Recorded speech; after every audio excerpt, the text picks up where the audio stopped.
বিরোধী দল কালকে কয়েকটা সমাবেশ হয়েছে সারা দেশে বিভিন্ন বিভাগ পর্যায়ে।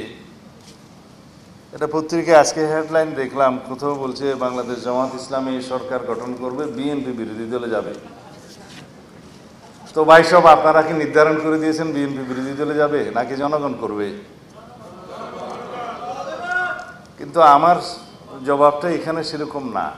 আমার জবাব হলো, আপনারা যখন এত বেশি কনফিডেন্ট হলেন, আত্মবিশ্বাসী হলেন যে সরকারি দল হবেন, তাহলে নির্বাচন না আসেন না কেন? আজকে এই বাহানা, কালকে এই বাহানা, পরশু এই বাহানা দিয়ে নির্বাচনকে বাধাগ্রস্ত করতে চাচ্ছেন কেন? উদ্দেশ্য কি সেটা তো আমরা জানি, আরো একটু কিছুদিন পরে বলবো।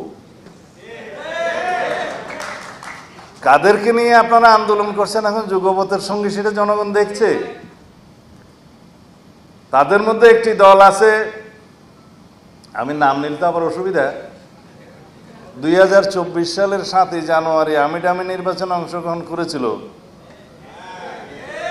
মার্কাটা বলতে পারি না? আচ্ছা, আপাতত এটা থাকলো, কারণ 7টা দলের মধ্যে আপনারা নাম খুঁজে নেবেন।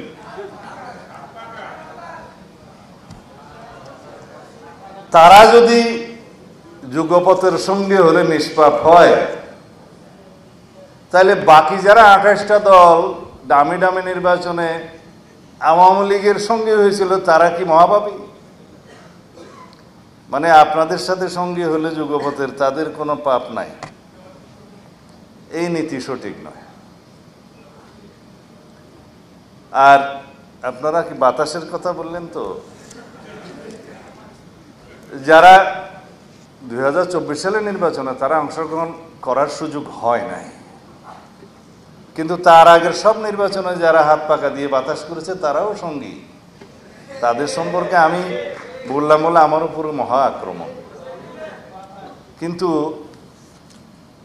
সবাই এক এক রকমের দাবি নিয়ে আন্দোলনে যেতে পারেন, গণতান্ত্রিক অধিকার আছে। তা আমরা বলছিলাম যে বিষয়গুলো এখনো আলোচনার টেবিলে নিষ্পত্তি হওয়ার অপেক্ষায়, সেই জন্য অতিরিক্ত চাপ প্রয়োগ করার জন্য কি আপনারা রাস্তায় গেলেন? তো সেই চাপকে আবার বাতাসশূন্য করার জন্য আমাদেরকেও তো যেতে হবে রাস্তায় আন্দোলনে। সেটাকে আমরা এখন চাই, কারণ আমরা আলোচনার টেবিলে নিষ্পত্তি চাই। কারণ বাংলাদেশের গণতান্ত্রিক সংস্কৃতিতে অনেক পরিবর্তন হয়েছে। আমরা চর্চার মধ্য দিয়ে আছি রাজনৈতিক সংস্কৃতির, সেই চর্চা করতে করতে আমরা এইটাকেই ধারণ করব। আমরা ঐক্যবদ্ধ থাকবো জাতীয় ইস্যুতে, দেশের স্বার্থে ইস্যুতে, স্বাধীনতা, সার্বভৌমত্ব, গণতন্ত্রের ইস্যুতে, যে কোনো জাতীয় বিষয়ে আমরা ঐক্যবদ্ধ থাকব। কিন্তু গণতান্ত্রিক চর্চায় আমাদের মধ্যে বাহাস হবে, মতভিন্নতা হবে, বহুমত পোষণ করব, কিন্তু সেটার নিষ্পত্তি হবে আলোচনার টেবিলে। আলোচনার টেবিল এবং আন্দোলন দুইটা যদি একই ইস্যুতে হয়, তাহলে এটাও স্ববিরোধিতা। কেউ বলছেন পিআর চাই, ঠিক আছে, পিআর যদি চাইতে হয় সেটা তো ডিসাইড করবে জনগণ। আমরা কে কয়টা রাস্তায় মিছিল করলাম, বিভাগীয় পর্যায়ে কে কয়টা সভা করলাম, 1000-2000 লোক নিয়ে মিছিল করলাম, তাতে কি পিআর প্রতিষ্ঠিত হয়ে গেল? আপনারা নির্বাচনী ইশতেহারে আপনাদের দাবিগুলো উল্লেখ করে নির্বাচনে আসুন। জনগণ যদি আপনাদের পক্ষে রায় দেয়, ইশতেহারের পক্ষে রায় দেয়, আপনারা সেটা বাস্তবায়ন করবেন। তাহলে আজকে প্রেসার গ্রুপ হিসাবে, জাতিকে নির্দেশক হিসাবে একটা ভূমিকা তাদের থাকতে পারত, যেটা প্রশ্নবিদ্ধ হয়েছে। এখনো তারা ছাত্র প্রতিনিধি হিসেবে যারা সরকারে বসে আছে, প্রতিদিনই তাদেরকে লায়াবিলিটি কাঁধে নিতে হচ্ছে, হবে। যাই হোক, ওদেরকে আমি সরে আসার জন্য আহ্বান নিজেরা জানালে তো হবে না, তাগিদটা নিজেদেরকে নিতে হবে। আর আমাদের কিছু কিছু ইতিহাস আছে পার্লামেন্টারি। সেই পার্লামেন্টে অনেক সময় আমরা বলতে শুনেছি, যদিও ওই পার্লামেন্টগুলোকে আমরা স্বীকৃতি দেই না, কিন্তু কিছু বচন, কিছু কাহাওয়াত এখনো রয়ে গেছে। একজন নেত্রী বলছিলেন আর কি, নামটা নেব কিনা, রোশনেশ্বর বলছিলেন, মাননীয় স্পিকার আপনিই বলে দেন আমি সরকারি দল না বিরোধী দল। এইরকম কোনো চর্চা যেন আমরা ভবিষ্যতে না দেখি। বিরোধী দল সেটা যত সংখ্যা কম হোক, বিরোধী দলের একটা বিশেষ গুরুত্ব পার্লামেন্টে থাকে, সেটা 5 জনের হোক, 10 জনের হোক, 50 জনের হোক, 100 জনের হোক।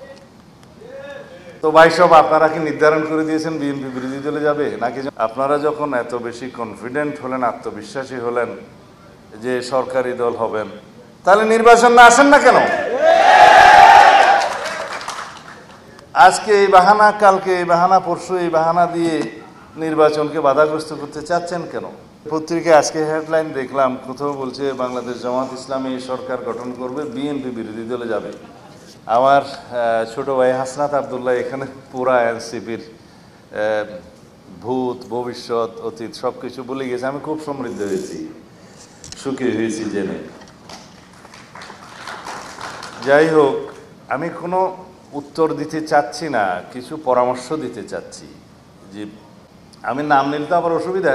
তারা যদি যুগপথের সঙ্গে হলে নিষ্পাপ হয়, তাহলে বাকি যারা 28টা দল দামি দামি নির্বাচনে আওয়ামী লীগের সঙ্গে হয়েছিল, তারা কি মহাপাপী? উদ্দেশ্য কি সেটা তো আমরা জানি, আরো একটু কিছুদিন পরে বলবো। আমাদের যে গণতান্ত্রিক চর্চা, সেটা এগিয়ে নিতে হবে। শুধু এই পরামর্শ দিতে চাই যে পৃথিবীতে একই সাথে কেউ সরকারি দল এবং বিরোধী দল থাকতে পারে না। একই দরজা হয় খুলতে হয়, না হলে বন্ধ করতে হয়। এখনো পর্যন্ত সেই টেকনিক কেউ আবিষ্কার করতে পারে নাই। যেদিন ছাত্র প্রতিনিধিরা সরকারে যোগদান করলো, আমি তখনও দেশে প্রত্যাবর্তন আসতে পারিনি। আজকে আপনাদের সাথে শেয়ার করি, সেদিন আমি বুঝে গেলাম